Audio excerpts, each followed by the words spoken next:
प्रधानमंत्री नरेंद्र मोदी ने आज सोनभद्र और मिर्जापुर के लिए 23 ग्रामीण पाइप पेयजल परियोजनाओं का शिलान्यास किया है। पीएम मोदी ने वीडियो कॉन्फ्रेंसिंग के जरिए इन परियोजनाओं का शिलान्यास किया। सीएम योगी आदित्यनाथ सोनभद्र में इस आयोजन में शामिल हुए। लगभग 5500 करोड़ रुपए की लागत से इन परियोजनाओं से 41 लाख की आबादी को शुद्ध पेयजल उपलब्ध कराया जा सकेगा। रजा अकादमी ने महाराष्ट्र के राज्यपाल भगत सिंह कोश्यारी से मांग की है कि राजभवन में मस्जिद को नमाज के लिए खोल दिया जाए। इसके साथ ही रजा अकादमी ने राज्यपाल को पत्र लिखा है।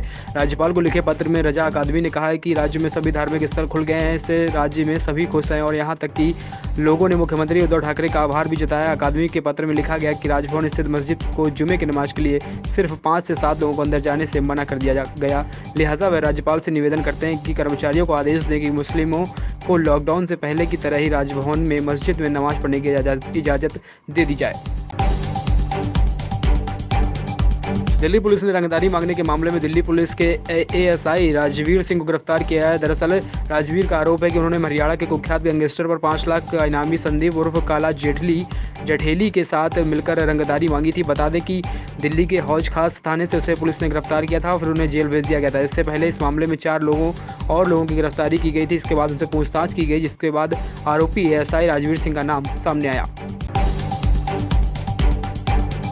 तमिलनाडु में अगले साल विधानसभा सत्र के चुनाव होने हैं। गृह मंत्री अमित शाह शनिवार को चेन्नई दौरे पर पहुंचे हैं। इतना ही नहीं, उन्होंने पहुंचते ही सत्ताधारी एआईएडीएमके के साथ आगामी चुनाव के लिए गठबंधन भी पक्का कर लिया और स्पष्ट है कि तमिलनाडु में इस बार बीजेपी की रणनीति जो है आक्रामक होने वाली है। जानकारी मिली कि गृह मंत्री अमित शाह और शनिवार रात को राष्ट्रीय स्वयंसेवक संघ विचारक एस गुरुमूर्ति के लीला प्लेस में मुलाकात की है। भारत बायोटेक ने इस महीने के शुरुआत में वैक्सीन के तीसरे चरण की परीक्षण शुरू कर दिया है। वैक्सीन पर भारत की स्वदेशी कोविड-19 की वैक्सीन है, जिसे भारत बायोटेक की ओर से Indian council of medical research और नेशनल इंस्टीट्यूट ऑफ वायरोलॉजी और बायोटेक के दावे के मुताबिक कोविड-19 के खिलाफ कोवैक्सीन कम से कम 60% असरकार होगी। एलओसी पर सुरक्षा बलों ने ड्रोन जैसी कोई चीज़ कैमरे में कैद की है, जिसके ड्रोन होने की आशंका जताई जा रही है। हालांकि अब तक इसकी पुष्टि नहीं हो पाई। वहीं पूंछ के मेंढर में तस्वीर नजर आई है, जहां पर अंजाम खतरे को देखते हुए सुरक्षा अलर्ट कर दिया गया है। केंद्र सरकार के द्वारा लगातार किए जा रहे निजीकरण के विरोध में आज ट्रेड यूनियन व औद्योगिक फेडरेशन ने साझा मंच के संयुक्त तत्वावधान में शहर को बड़ा चौराहा पर स्थित मुख्य डाकघर के बाहर दर्जनों की संख्या में कर्मचारियों ने विरोध प्रदर्शन किया है। प्रदर्शन कर रहे कर्मचारियों का कहना है कि सरकार मनमाने तरीके से हम कर्मचारियों को परेशान कर रही है। डॉक्टर मेवालाल चौधरी के बाद अब प्रदेश में जेडीयू के कार्यकारी अध्यक्ष और मंत्री अशोक चौधरी की चर्चा है। बिहार के विपक्ष नेता तेजस्वी यादव ने अपने ट्विटर हैंडल से अशोक चौधरी पर हमला बोला। उन्होंने एक ट्वीट पर रिएक्शन देते हुए कहा कि साहित्यिक चोरी के दोषी मुख्यमंत्री माननीय नीतीश जी के मुकुट में मड़ी में जेडीयू के कार्यकारी अध्यक्ष व मंत्री श्री अशोक चौधरी की पत्नी पर बैंक से करोड़ों की धोखाधड़ी व जालसाजी का आरोप है। समाजवादी पार्टी के संरक्षक मुलायम सिंह यादव का आज 42वां जन्म दिवस है, जबकि समाजवादी पार्टी के प्रदेश भर में विविध आयोजन किए जा रहे हैं। और इसी क्रम में रविवार को उत्तर प्रदेश के मुख्यमंत्री योगी आदित्यनाथ ने मुलायम सिंह को फोन करके बधाई दी। मुलायम सिंह यादव की दीर्घायु की कामना भी की और होर्डिंग सपा मुख्यालय पर लगाए गए। आरएसएस के अखिल भारतीय कार्यकारी मंडल पूर्वी क्षेत्र में रविवार को 2 दिवसीय बैठक सर संघ चालक मोहन भागवत और सर कार्यवाहक भैयाजी जोशी की अगुवाई में प्रयागराज में शुरू की गई है। गोहनिया स्थित कॉलेज में हो रही बैठक में 8 सत्रों में विभिन्न विषयों पर चर्चा होगी। बताया जा रहा है कि आज 5 सत्रों में बैठक के कई विषयों पर मंथन होगा।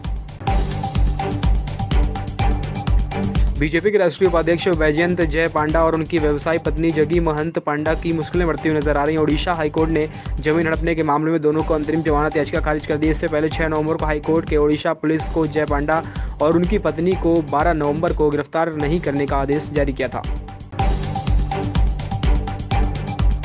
आंध्र प्रदेश के गुंटूर से मामला सामने आया, जहां पर मरीज के ऑपरेशन डॉक्टरों से होश में रखते हुए ऑपरेशन के दौरान वो जगते रहे और इसका बाद ध्यान ऑपरेशन पर ना रहे, इसलिए ऑपरेशन थिएटर से मरीज को उसका पसंदीदा शो बिग बॉस और हॉलीवुड की फिल्म दिखाई गई, जिससे निजी अस्पताल के डॉक्टरों ने मरीज का पसंदीदा शो दिखाकर उसे जगाए रखा।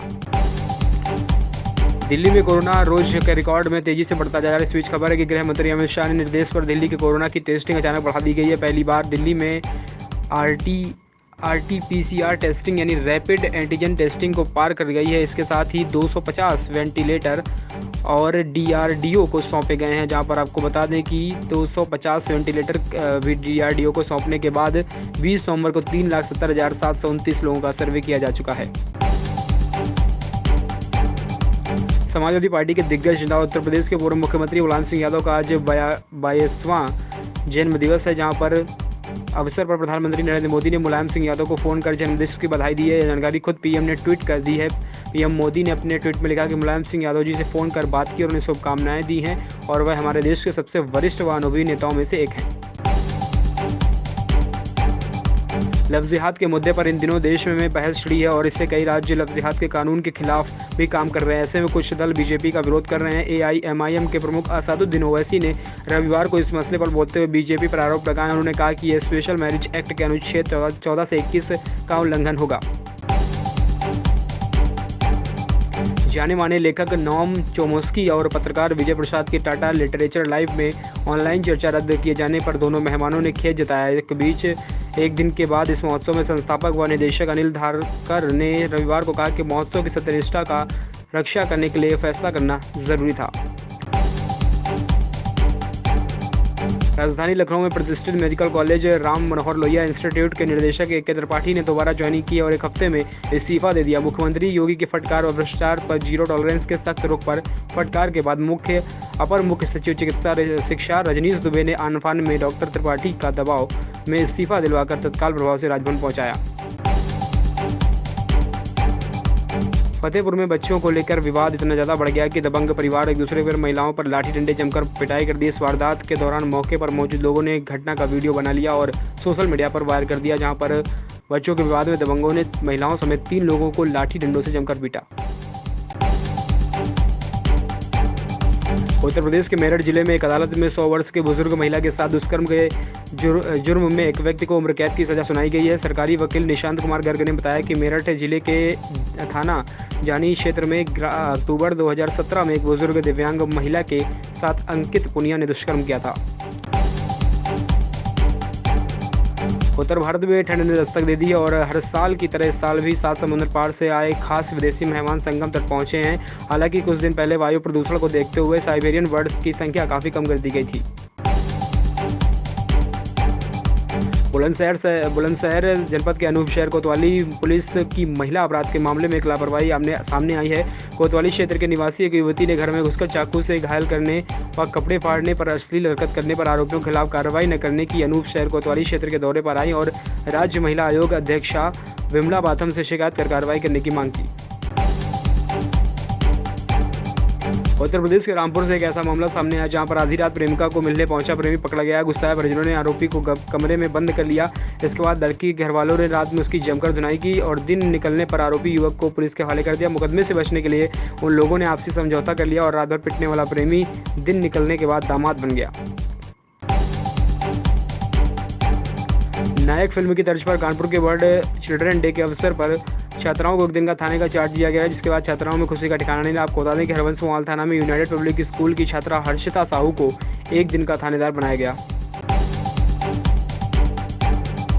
केंद्र सरकार द्वारा विकास कार्यों के लिए भेजे गए राजस्व की स्थिति को देखते हुए शासन तक जानकारी पहुंचाने के लिए विकास भवन में जिला विकास समन्वय व निगरानी समिति दिशा में बैठक संपन्न हुई। दिशा बैठक में 38 बिंदुओं पर चर्चा हुई।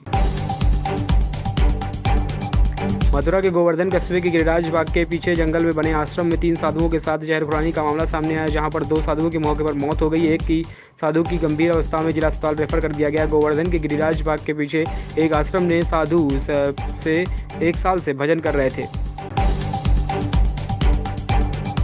यूपी के उन्नाव जिले में सुबह लखनऊ एक्सप्रेस आगरा एक्सप्रेसवे पर सवारियों से भरी प्राइवेट बस डिवाइडर पर टकराकर पलट गई। इस हादसे में 20 लोग गंभीर रूप से घायल हो गए। मौके पर पहुंची पुलिस ने गंभीर रूप से घायल लोगों को चिकित्सालय में उपचार के लिए, जहां पर बताया जा रहा है कि बस में 82 पैसेंजर सवार थे। पुलिस ने दूसरे वाहनों से यात्रियों को गंतव्य तक पहुंचाया। उत्तर प्रदेश के ललितपुर में जहां प्रेमी से किसी बात को लेकर प्रेमिका की पत्थर से पीट कर हत्या कर दी। इतना ही नहीं, आपको बता दें कि आरोपी ने पीट कर घायल कर दिया, जिसके बाद फिलहाल अस्पताल में भर्ती है। वहीं पर पुलिस ने शव को कब्जे में लेकर पोस्टमार्टम के लिए भेज दिया है। आरोपी प्रेमी फरार बताया जा रहा है। हिचकी फ्रेम एक्ट्रेस लीना आचार्य का निधन हो गया है। पिछले 1.5 साल से किडनी की समस्या से जूझ रही थी। उनकी मां ने कुछ वक्त पहले उन्हें किडनी दान की थी, लेकिन इसके बावजूद वे बच नहीं सकी। लीना दिल्ली के एक अस्पताल में भर्ती थी। उनके निधन पर टीवी की कई बड़ी हस्तियां दुख व्यक्त किया है। लफ्जियात पर कानून बनाया जा रहा था। मध्य प्रदेश में ओटीटी प्लेटफॉर्म नेटफ्लिक्स पर डायरेक्टर मीरा नायर की बनाई गई web series a suitable boy पर विवादों में घिर गई है। इसमें फिल्माए गए किसिंग सीन पर विवाद खड़ा हो गया। मध्य प्रदेश के गृह मंत्री ने वेब सीरीज में फिल्माए गए किसिंग सीन पर आपत्ति जताई है। एंटरटेनमेंट की दुनिया में एक बार फिर से ड्रग्स मामला छाया हुआ। कॉमेडियन भारती सिंह का शनिवार को एनसीबी ने गांजा लेने के जुर्म में गिरफ्तार कर लिया। अब एनसीबी को जोनल डायरेक्टर समीर वानखेड़े ने बताया कि भारती के पति और राइटर हर्ष लिम्बचिया ने भी गिरफ्तार किए गए हैं।